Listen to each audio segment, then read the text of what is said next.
a- al punto de las famosas profecías mayas. ¿Qué se espera de ellos? ¿Cuál es la realidad que hay detrás de todo esto? La experiencia me ha enseñado de que la mayoría de conocimiento divulgado acerca de estas cosas es puramente especulativo. Algunas veces la responsabilidad de esto descansa en lo puramente comercial. Ya las editoriales se lucran en la venta de literatura, de discos o de películas que tienen que ver con este tema. Se convierten en lo que se llama pan caliente, ¿no? Todo el mundo quiere saber. Es un mecanismo muchas veces para disipar un poco el temor, la aprensión que estas profecías atraen. Habíamos dicho que en el pasado el ser humano siempre ha estado con esa inseguridad, una sensación como de complejo de culpa, una sensación de no merecer estar aquí, que lo hace al ser humano aceptar la posibilidad de la realización de esta profecía como un justo castigo o como un lógico final a las acciones.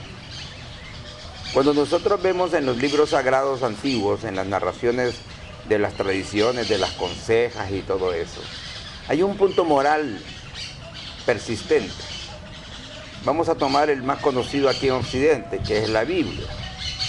Las ciudades de Sodoma, Gomorra, Sidón y Tiro, todos esos castigos de Dios, o la enviada de Jonás a Nínive, tiene que ver con el comportamiento colectivo de las personas.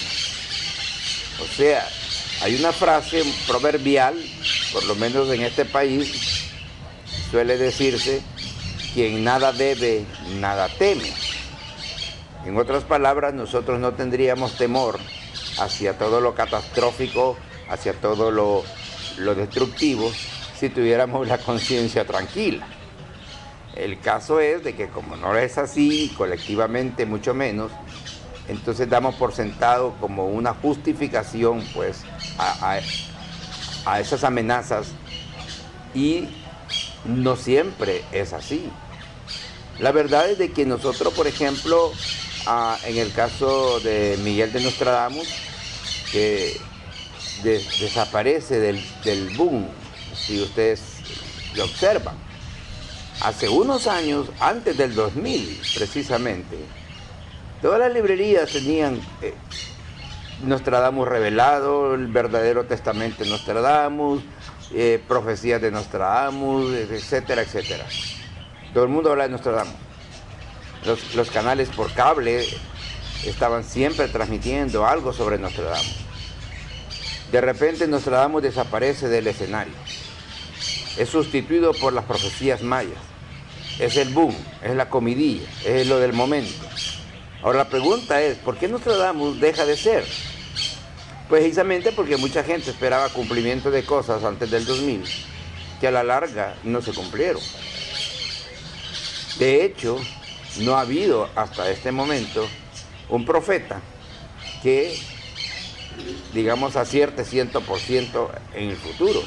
Porque como habíamos dicho, la misión del profeta no es amenazar hacia el futuro, sino advertir del comportamiento del presente, que es diferente. Entonces, hay un cuentecito ahí, un medio chiste, que me gustaría traer a colación, porque es una de las cuestiones que ilustra más cómo funciona esto de la profecía. Se dice que en el viejo oeste norteamericano, un día, un hombre que visitaba un pueblo se dio cuenta que por todos los alrededores del pueblo había blancos pintados en troncos de árboles, en piedras, en todo, y una bala exactamente en el centro, una bala precisamente en el blanco, en el centro de la diana. Cuando este hombre llega al pueblo, preguntó a todos quién era ese campeón de tiro que había hecho tantos tiros certeros que él todo el camino veía blancos perfectos. Y entonces cuando le dijeron que era el tonto del pueblo, el bobo del pueblo, que nunca falta, se sorprendió, pero quiso conocer a ese tirador. Cuando lo conoció le preguntó, ¿eres tú el autor de esos tiros al blanco que están allí muy certeros? El bobo dijo, sí, fui yo. Oye, ¿y cómo haces?, le preguntó el hombre, ¿qué técnica utilizas? Entonces el bobo dijo, pues muy fácil, ¿no? Primero hago el disparo y cuando ya vi dónde cayó la bala, entonces dibujo alrededor de la bala el blanco y así queda en el centro del agujero. Muchas de las profecías acertadas, digamos, entre comillas, tienen la misma tónica, el mismo sistema. Cuando ya se dieron los acontecimientos, se dice, esto era lo que aquel decía. Y algunos de los charlatanes del presente incluso llegan a decir, esto es precisamente a lo que yo me refería. Entonces nosotros pues tenemos que tener mucha prudencia para tomar las profecías así con pinzas, cualquier cosa que te digan del futuro. Vamos a ver. Ahora, sí es verdad que hay visionarios reales. Sí es verdad que hay un mecanismo de nosotros que se conoce ahora como recuerdos del futuro. Que significa que así como tú tienes recuerdos del pasado, así como vienen imágenes del pasado, evocaciones, así también pueden venir a nosotros cierto tipo de imágenes hacia el futuro, cierto tipo de evocación o parecido a la evocación, pero en vez de ser hacia el pasado es hacia el futuro. Estas personas existen, pero la misma naturaleza los obliga a ser más espirituales y menos comerciales. La misma razón de ser, lo mismo que les ha dado ese don, hace que estas personas no sean precisamente los que están haciendo el gran escándalo, sino que por el contrario, ven la perspectiva espiritual del acontecimiento. Y eso es precisamente de lo que quiero hablarte hoy, porque lo que dicen las profecías mayas no necesariamente significa destrucción. Aquí, en nuestros estudios, hemos separado términos que en el uso parecen lo mismo. Por ejemplo, una tragedia. ¿Qué es una tragedia? La persona a veces se le rompe su jarrón chino y grita, qué tragedia, se rompió a mi jarrón chino. Esa no es una tragedia. La etimología de la palabra tragedia es la espalda detrás de Dios, tragedia. O sea, Dios te da la espalda. Los dioses no están contigo. La tragedia griega, por ejemplo, ¿quiénes son los protagonistas de las tragedias de Sófocles, Esquilo, Eurípides? Son los dioses, son los dioses. En la épica de Homero, en la Ilíada, en la Odisea, ¿quiénes realmente son los protagonistas? ¿Por qué están sucediendo las cosas entre los hombres? Es por un capricho de los dioses. Son los dioses los que eligen su favorito, le dan la espalda a otro. Esa es una tragedia. ¿Qué es una tragedia para nosotros? Precisamente eso. Sentir que nos hemos desconectado con Dios, eso es una verdadera tragedia. La otra palabra que se usa a veces como sinónimo es catástrofe. Catastro es medida.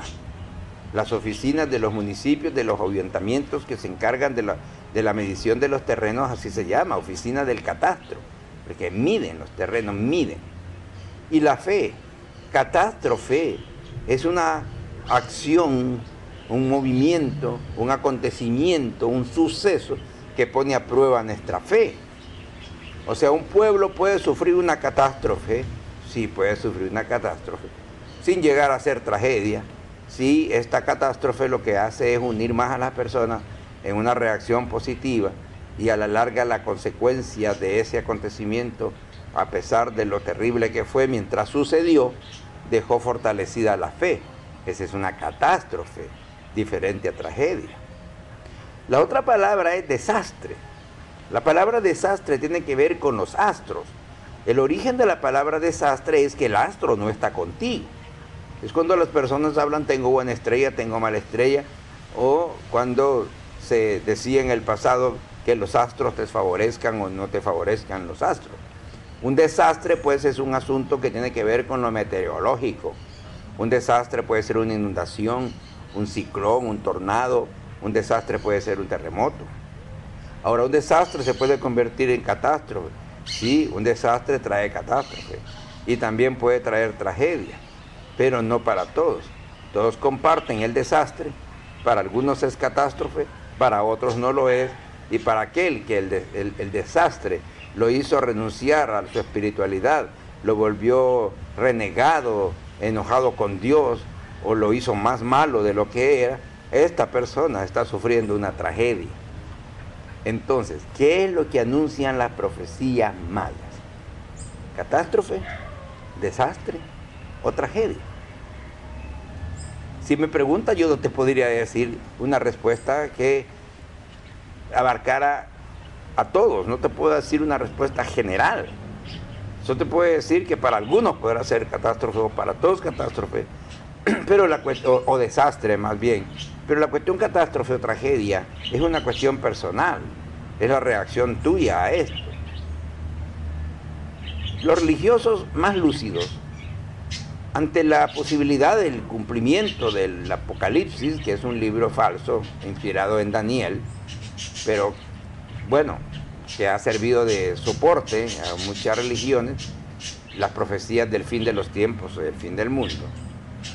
La persona más lúcida entiende que lo más importante no es lo que va a suceder, sino cómo te encuentras tú cuando eso suceda, cómo te preparas tú para ese suceso y cuál es la reacción que vas a tener cuando eso ya se dé. Más que lo que se dé, es qué pasa contigo. Te voy a poner un ejemplo clarísimo. Suponte que alguien te anuncia que mañana habrá un terremoto desastroso en tu localidad. Tú puedes prepararte de muchas maneras. Una de ellas es clavar las mesas, clavar los cuadros, pegar los adornos a las mesas, asegurar todo que no se quiebre, guardar la cristalería, comprar muchos víveres y agua. Esa es una manera de prepararse. Pero esa manera de prepararse solo está contemplando la parte física, material. Otra manera de prepararse sería orar. Otra manera de prepararse es reunir a la familia y comunicarse, reiterarse el amor y comprometerse, apoyarse mutuamente en lo que pase, permanecer unidos y fortalecer la fe. Ese es otro tipo de preparación. Entonces, ¿cómo se está preparando usted para eso que anuncian para el 2012? Eso depende de ti. ¿Qué es lo que tú esperas que sea prioritario para ti?